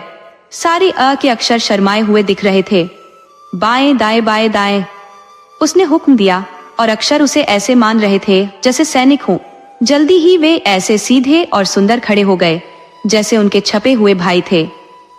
पर अगली सुबह जब जालमर ने देखा तो वे पिछले दिन की तरह भद्दे दिख रहे थे। मंगलवार जैसे ही जालमर बिस्तर में गया, रेत के आदमी ने अपनी जादुई छड़ी से कमरे के सारे फर्नीचर को छुआ और वे बोलने लगे। वे सब अपने बारे में बातें कर रहे थे, सिवाय उगालदान के। वह चुपचाप अपने कोने में खड़ा था। वह दूसरों के अहंकार और स्वार्थ से तंग आ चुका था। वे सिर्फ अपने बारे में सोचते थे और कभी एक पल के लिए भी उस जैसे गरीब के बारे में नहीं, जो एक कोने में खड़ा रहता था और सब उसमें थूकते थे। अलमारी के ऊपर की दीवार पर एक सोने के फ्रेम में जड़ी बहुत सुंदर तस्वीर टंगी थी, जिसमें पेड़, फूल, नदी के पास घास के मैदान का दृश्य था। उनके पीछे बहुत से महल थे। रेत के आदमी ने उसे भी छुआ और उस तस्वीर की हर चीज में जान पड़ गई। पेड़ की डालें हवा में हिलने लगी, चिड़िया गाने लगी, आसमान में बादल उड़ने लगे, उनकी छाया नीचे घाटी की घास पर पड़ने लगी। रेत का आदमी झुका। उसने सोते हुए जालमर को बिस्तर से उठाया और उसे तस्वीर तक ऊंचा किया। लड़के ने एक कदम उठाया और तस्वीर में चला गया। पेड़ों के पत्तों में से सूरज चमक रहा था। वह नदी तक भागा। वहां किनारे से बंधा लाल और सफेद रंग का एक छोटा सा जहाज खड़ा था। उसकी पाल चांदी की तरह चमक रही थी और सिर पर सोने के मुकुट पहने 6 बत्तख उसे पानी में खींच रहे थे। जालमर जंगल से निकला। पेड़ों ने उसे डाकुओं, चुड़ैलों और फूलों में रहते बौनों की कहानी सुनानी शुरू की, जो उन्होंने तितलियों से सुनी थी। चांदी और सोने की खाल वाली बहुत सुंदर मछलियां नाव के चारों तरफ तैर रही थी। वे पानी से ऊपर हवा में कूदती और फिर झपाक से नदी में वापस छलांग लगा देती। हर रंग और नाप की चिड़िया ऊपर उड़ रही थी। सारे जानवर, यहाँ तक कि मच्छर और उड़ने वाले कीड़े, जालमर के पास पहुंचना चाहते थे। हर कोई उसे एक कहानी सुनाना चाहता था। यह एक सच्ची यात्रा थी। एक पल जालमर घने अंधेरे जंगल में से निकल रहा था और दूसरे ही पल धूप और फूलों से भरे सुंदर बगीचे में था। वह संगमरमर के महलों के पास से निकला। उन महलों के छज्जों पर खूबसूरत राजकुमारियां खड़ी थी। सबसे ज्यादा अचरज की बात यह थी कि वे उन लड़कियों जैसी दिख रही थी जिनके साथ वह रोज खेला करता था। राजकुमारियों के हाथों में चीनी के स्वर थे जो बाजार में मिलने वालों से ज्यादा अच्छे थे। लड़कियां जालमर के साथ उन्हें बांटना चाहती थी। जब उसने स्वर का एक सिरा पकड़ा वह टूट गया। ऐसा बार बार हुआ और उसे हमेशा बड़ा टुकड़ा मिलता, जबकि राजकुमारियों को छोटा टुकड़ा मिलता। हर महल के सामने एक राजकुमार सोने की तलवार लिए पहरा दे रहा था। जब जालमर वहां से निकला तब उन्होंने हुक्म दिया कि टीन के सिपाही और किशमिश बरसाए जाएं, क्योंकि वे सच्चे राजकुमार थे। कभी लगता कि वह बड़ी इमारतों के हॉलों में से निकल रहा है और कभी लगता कि बढ़िया शहरों में से वह वहां गया जहां बचपन में उसकी देखभाल करने वाली धाई रहती थी। जालमर उसे बहुत प्यार करता था। वह एक बड़े से आंगन में खड़ी उसकी तरफ हाथ हिलाती हुई अपने आप लिखा एक गीत सुनाने लगी। ओह मेरे छोटे बच्चे, मैं कितना तुम्हारे प्यारे चेहरे को देखना चाहती हूँ। वह छोटा सा मुंह जिसे मैंने चूमा था, तुम्हारी विश्वासपूर्ण भोली नजर, मैंने तुम्हारी हंसी, तुम्हारी खुशी बांटी थी। फिर भी हमें जुदा होना पड़ा था। भगवान इस जमीन पर तुम्हें खुश रखे और तुम्हारे प्यारे दिल को पवित्र रखे। सारी चिड़िया उसके साथ गाने लगी, फूल नाचने लगे और पेड़ ऐसे सिर हिला रहे थे जैसे रेत के आदमी ने उन्हें भी कहानी सुनाई हो। बुधवार बाहर बारिश हो रही थी। जालमर को सोते हुए भी छत पर पड़ती बारिश की आवाज आ रही थी। रेत के आदमी ने खिड़की खोली, दली झील बन गई थी और जालमर की खिड़की के नीचे एक बड़ा जहाज खड़ा था। रेत का आदमी बोला, जालमर सैर के लिए आओगे? जहाज तुम्हें दूर ले जाएगा और फिर भी कल जब तुम उठोगे तो तुम वापस बिस्तर में होगे। जालमर खड़ा हुआ और अपनी अच्छी पोशाक पहनी। जब वह जहाज पर पहुंचा तब बारिश नहीं हो रही थी, सूरज चमक रहा था, हवा से पाल खुल गए थे। जहाज चर्च के चारों तरफ घूमकर गलियों से होता हुआ जल्दी ही समुद्र तक पहुंच गया। जहां तक नजर जाती थी समुद्र फैला हुआ था। जालमर ने देखा सारसों का एक झुंड उड़ता हुआ गर्म देश की तरफ जा रहा था। उनमें से एक सबसे पीछे और नीचे था। ये बहुत दिनों से उड़ रहे थे और ये बेचारा बहुत थक गया था। उसके बड़े पंख अब धीरे धीरे चल रहे थे। वह समुद्र की सतह के पास आता जा रहा था। उसने फिर ऊपर उठने की कोशिश की पर नहीं उठ पाया। फिर वह जहाज के मस्तूल से टकराया और ऊंची आवाज के साथ डेक पर गिर गया। जहाज पर काम करने वाले लड़के ने उसे उठाया और जहाज पर जो छोटा सा मुर्गियों का दड़बा था उसमें डाल दिया। मुर्गियों और बत्तखों के बीच खड़ा वह बड़ा उदास और थका हुआ लग रहा था। सारी मुर्गियों ने कहा, क्या जीव है? मुर्गे ने अपने पंख फैलाकर दुगना आकार बनाया। फिर सारस से पूछा, तुम कौन हो? कहां से आए हो? बत्तखों ने एक दूसरे को धकेलते हुए क्वैक क्वैक कहा। सारस ने उन्हें पिरामिडों वाले गर्म देश मिस्र और रेगिस्तान के रेत के घोड़े से भी तेज दौड़ने वाले शुतुरमुर्ग के बारे में बताया। बत्तखों की समझ में उसकी एक भी बात नहीं आई, इसलिए उन्होंने एक दूसरे से कहा, हम मान लेते हैं कि यह बेवकूफ है। तुर्की मुर्ग ने भी कहा, यह निश्चित रूप से बेवकूफ है। वह इतनी आवाज कर रहा था कि सारस ने बोलना बंद कर दिया। वह दड़बे के एक कोने में खड़ा अफ्रीका के बारे में सोच रहा था। कितनी सुंदर पतली लंबी टांगे हैं। मुर्गा बोला, 1 गज की क्या कीमत है? सारी बत्तखें हंसने लगी, क्वैक क्वैक क्वैक। सारस ने ऐसा दिखाया जैसे उसे इस बेइज्जती के बारे में कच सुनाई न दिया हो। मुर्ग ने कहा, तुम्हें इस हंसी के खेल में शामिल होना चाहिए क्योंकि यह मजाक था। क्या तुम्हें यह मजाक बहुत गंदा लगा? मेरा मतलब तुम्हारे जैसे किसी को जिसकी इतनी लंबी टांगे हैं। फिर वह हंसा, तुम मजाक भी नहीं समझते। हम सब हंसी मजाक करना जानते हैं और बुद्धिमान है। हम मजेदार है। मुर्ग और बत्तख अपने आप को बहुत मजाकिया समझकर खुश होते रहे। जालमर दड़बे तक गया, दरवाजा खोला और सारस को बाहर निकाल लिया। आराम करने के बाद अब वह फिर उड़ने के लिए तैयार था। उसने जालमर की तरफ देखकर गर्दन हिलाई जैसे शुक्रिया कर रहा हो। फिर अपने बड़े पंख फैलाए और दक्षिण में मिस्र की तरफ उड़ गया। मुर्गियां कटकट करने लगी, बत्तखें क्वैक क्वैक करने लगी और मर्ग का चेहरा लाल हो गया। कल तुम सबका सूप बनाया जाएगा। जालमर बोला और तभी उसकी आंख खुल गई। वह वापस अपने छोटे से बिस्तर पर था। रेत का आदमी सचमुच उसे एक अजीब यात्रा पर ले गया था। बृहस्पतिवार, अब रेत के आदमी ने शुरू किया। डरो नहीं, यहाँ एक छोटा सा चूहा है। और उसने जालमर की तरफ एक छोटा सा प्यारा सा रोएंदार जानवर बढ़ाया। ये तुम्हें एक शादी के लिए बुलाने आया है। तुम्हारी माँ की रसोई में फर्श के नीचे रहने वाले 2 छोटे चूहों ने शादी करने का निश्चय किया है। वहां उनका एक सुंदर घर है। पर मैं नीचे चूहे के बिल में कैसे जा सकता हूँ? जालमर ने पूछा। रेत के आदमी ने सोचते हुए कहा, देखता हूँ, मुझे तुम्हें छोटा बनाना पड़ेगा। उसने जालमर को अपनी जादुई छड़ी से छुआ। फौरन लड़का छोटा होने लगा। फिर वह तर्जनी जितना रह गया। अब तुम 3 के सैनिक की पोशाक उधार मांग लो। जब कहीं बुलाया जाए तो वर्दी पहनना अच्छा लगता है। जालमर ने कहा, मैं यही करूंगा। और उसने पल भर में वर्दी पहन ली और एक अच्छा 3 का सैनिक लगने लगा। एक छोटी सी चूहिया ने कहा, श्रीमान, क्या आप अपनी माँ की उंगली की टोपी, सिलाई के समय उंगली में पहनने वाली, में बैठने की कृपा करेंगे? वह आपकी गाड़ी होगी और मैं आपका घोड़ा। क्या एक लड़की मुझे खींचेगी? उसे मुश्किल नहीं होगी। जालमर ने नम्रता से पूछा। पर वह चूहे की शादी के लिए चल दिया। वे एक लंबे गलियारे में से जा रहे थे जो सिर्फ इतना चौड़ा था कि उसमें से चूहा और उसकी सवारी निकल सके। वहां बिल्कुल अंधेरा नहीं था। छोटे छोटे सूखे लकड़ी के टुकड़ों से रास्ता चमक रहा था। चूहे ने पूछा, यहाँ प्यारी सी खुशबू नहीं आ रही? पूरे हॉल में सुअर के गोश्त की, वह भी बहुत अच्छी वाली चिकनाई लगाई गई थी। अब वे उस कमरे में पहुंचे जहां शादी होनी थी। दाएं तरफ सारी चूहिया खड़ी थी। वे आपस में फुसफुसा रही थी और मुंह बना रही थी। बाईं तरफ चूहे खड़े थे। वे अपनी मूंछों पर ताव दे रहे थे, पर ज्यादा बोल नहीं रहे थे।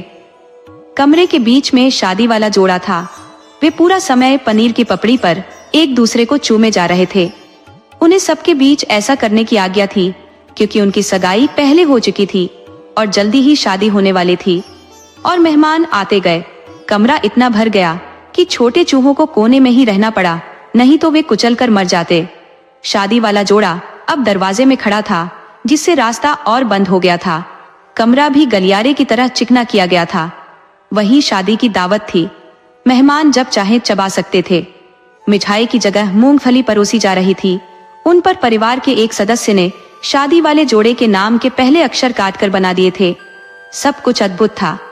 सारे चूहों ने घोषणा की कि शादी बहुत बढ़िया रही और बातचीत भी बहुत अक्लमंदी की थी। शादी हो जाने पर चूहिया जालमर को वापस ले आई। वह एक बढ़िया दावत थी जिसके लिए उसे बुलाया गया था, पर उसे अपने आप को छोटा बनाकर 3 के सैनिक की पोशाक पहननी पड़ी थी। शुक्रवार रेत के आदमी ने कहा कि बहुत से बड़े आदमी, खासकर जो बुरे हैं, मुझे अपने पास आने और कहानी सुनाने को कहते हैं। वे विनती करते हैं, ओ दयालु रेत के आदमी, कृपा करके आओ। हम सो नहीं पा रहे हैं। हमारी आंखें बंद नहीं हो रही। हम सारी रात जागते हुए अपने बुरे कामों को देखते रहते हैं।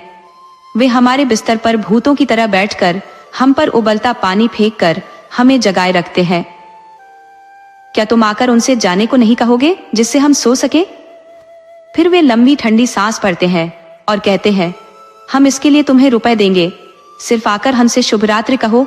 अच्छे रेत के आदमी, हमने रुपए खिड़की की चौखट पर रख दिए हैं। पर ऐसी चीजें आप पैसों से नहीं खरीद सकते, रेत के आदमी ने समझाया। आज रात को क्या होगा? जालमर ने पूछा। क्या तुम एक और शादी में जाना चाहोगे? रेत के आदमी ने हंसते हुए पूछा। ये कल रात वाली से थोड़ी अलग तरह की होगी। तुम्हारी बहन का गुड्डा जो आदमी के से कपड़े पहने हैं और जिसे तुम सब हरमन कहते हो, बर्था नाम की गुड़िया से शादी करना चाहता है। आज बर्था का जन्मदिन है और उसे बहुत से उपहार मिलने की उम्मीद है। ओह, मैं वह सब जानता हूँ, जालमर ने विरक्ति से कहा। मेरी बहन हर वक्त अपनी गुड़ियों के जन्मदिन या शादी करती रहती है, खासकर जब उनके नए कपड़े बनने होते हैं। मेरे ख्याल से वह यह काम 100 बार कर चुकी है, पर आज रात यह 101वीं बार होगी और ऐसा मौका बार बार नहीं आता। इसके बाद सब कुछ खत्म हो जाएगा। आओ देखो। जालमर ने अपनी खिलौनों की मेज की तरफ देखा। गुड़िया के कागज के मकान की खिड़की में रोशनी थी और बाहर सारे टीम के सैनिक हथियार ले खड़े थे। शादी वाला जोड़ा जमीन पर बैठा था वे मेज के पावे से पीठ टिकाकर बैठे एक दूसरे को देखते हुए कुछ सोच रहे थे। ये कोई अजीब बात नहीं थी, आखिर उनकी शादी होने वाली थी। रेत के आदमी ने जालमर की दादी की स्कर्ट पहनी हुई थी और शादी करवा रहा था। शादी होते ही सब मेज कुर्सियों ने बड़ा सुंदर गाना गाया जो इस मौके के लिए पेंसिल ने लिखा था। उसने शब्दों की परवाह न करके लय की चक्र की थी। शादी 101वीं अभी शुरू हुई है। वह पिन जैसा अभिमानी व चमड़े से बनी हुई है। हुर्रे पिन, हुर्रे चमड़ी। फिर वक्त आया उपहार देने का। दोनों ने खाने की किसी भी चीज के लिए मना कर दिया था। वे प्यार पर जीने वाले थे। दूल्ही ने पूछा, हनीमून के लिए गांव जाना है या विदेश? यह बड़ी मुश्किल समस्या थी, इसलिए दूर दूर तक घूमी हुई अबाबील और अहाते की मुर्गी, जिसने 5 बार बच्चों को जन्म दिया था, राय मांगी गई। अबाबील ने दक्षिण के देशों के बारे में बताया, जहां बेलों पर अंगूरों के गुच्छे लटकते हैं और जहां की हवा हल्की और गर्म होती है। उसने पहाड़ों और उनके सुंदर रंगों के बारे में बताया, जो उत्तर में दिखाई देने वाले पहाड़ों से बहुत अलग होते हैं। मुर्गी बोली, पर वहां बंद गोभी नहीं होती। मैंने एक गर्मी गांव में बिताई थी। मेरे साथ मेरे चूजे थे। हम बालू के गड्ढे में रहे थे। बालू कुरेदने में इतना मजा आता है, और बगीचे के उस हिस्से में जाने की इजाजत भी थी जहां बंद गोभी उग रही थी। उसका इतना सुंदर हरा रंग था। मुझे पक्का पता है कि किसी और चीज का इतना सुंदर रंग नहीं होता। पर बंद गोभी के सारे पौधे एक से दिखते हैं, अबाबील ने कहा। इसके अलावा यहाँ मौसम हमेशा खराब रहता है। हमें उसकी आदत है, मुर्गी ने जवाब दिया। पर हमेशा ठंड रहती है। मैं तो जमा जा रहा है। कांपते हैं, अबाबील बोला। ठंड बंद गोभी के लिए अच्छी होती है, मुर्गी बोली। कभी कभी तो यहाँ भी मौसम गर्म होता है। 4 साल पहले की गर्मी मुझे याद है। करीब 5 हफ्ते तक चली थी। इतनी गर्मी थी कि सांस लेना मुश्किल हो रहा था। और फिर विदेशी जमीन पर सब तरह की रेंगने वाली जहरीली चीजें और लुटेरे होते हैं। मुझे लगता है जिन लोगों को अपना देश पसंद नहीं होता, वे कृतघ्न दुष्ट होते हैं। उन्हें यहाँ रहने ही नहीं देना चाहिए। और मुर्गी रोने लगी, पर फिर भी बोलती रही। एक बार मैंने भी यात्रा की है। एक लकड़ी के बक्से में 12 मील गई थी। विश्वास करो, यात्रा करने में कोई मजा नहीं है। बर्था नाम की गुड़िया बोली। मुझे लगता है मुर्गी बहुत अक्लमंद है। मुझे भी पहाड़ों में जाना पसंद नहीं है। उसमें है क्या, एक तरफ से चढ़ो, दूसरे से उतरो। नहीं, हम रेत के गड्ढे में जाएंगे और सैर के लिए बंद गोभी के खेतों में। और उन्होंने वही किया। शनिवार क्या तुम मुझे कहानी सुनाओगे? बिस्तर में घुसते ही जालमर ने पूछा। नहीं, आज रात मेरे पास वक्त नहीं है, रेत के आदमी ने कहा, और जालमर के बिस्तर के ऊपर अपना सबसे सुंदर छाता खोल दिया। पर तुम इसे देख सकते हो, ये पूरी तरह चीनी है। अचानक छाता चीनी कटोरे जैसा दिखने लगा। उसके अंदर पूरी दुनिया थी। नीले पेड़, नीले पुल, जिन पर छोटे छोटे चीनी स्त्री पुरुष खड़े जालमर की तरफ सिर हिला रहे थे। आज मुझे देखना है कि सारी दुनिया अच्छी तरह साफ हो जाए, क्योंकि तुम जानते हो कि कल इतवार है। मुझे चर्च की बुर्जी पर जाकर देखना होगा कि चर्च के बौनों ने घंटियां चमकाई है ना, जिससे वे नकली न लगे। फिर मुझे खेतों में जाकर देखना है कि हवा ने पेड़ों और फूलों को झाड़ दिया है कि नहीं। पर सबसे जरूरी काम है सारे सितारों को उतारकर चमकाना। मैं उन्हें अपने एप्रन में रख लेता हूँ, पर पहले मुझे सारे छेदों की गिनती करनी होगी ताकि उन्हें ठीक जगह पर वापस रख दूं। अगर ऐसा नहीं हुआ तो कुछ ही शायद उन छेदों में सही ढंग से आएंगे, और तब यह डर होगा कि वे गिर न जाएं। फिर बहुत सारी उल्काएं एक के बाद एक गिरती जाएंगी। जालमर के बिस्तर के सामने वाली दीवार पर टंगी उसके परबाबा की तस्वीर ने कहा, देखो श्रीमान रेत के आदमी, मैं जालमर का परबाबा हूँ। मुझे खुशी है कि तुम जालमर को कहानियां सुनाते हो, पर उसे उलझन में मत डालो। तारे हमारी धरती की तरह ग्रे हैं।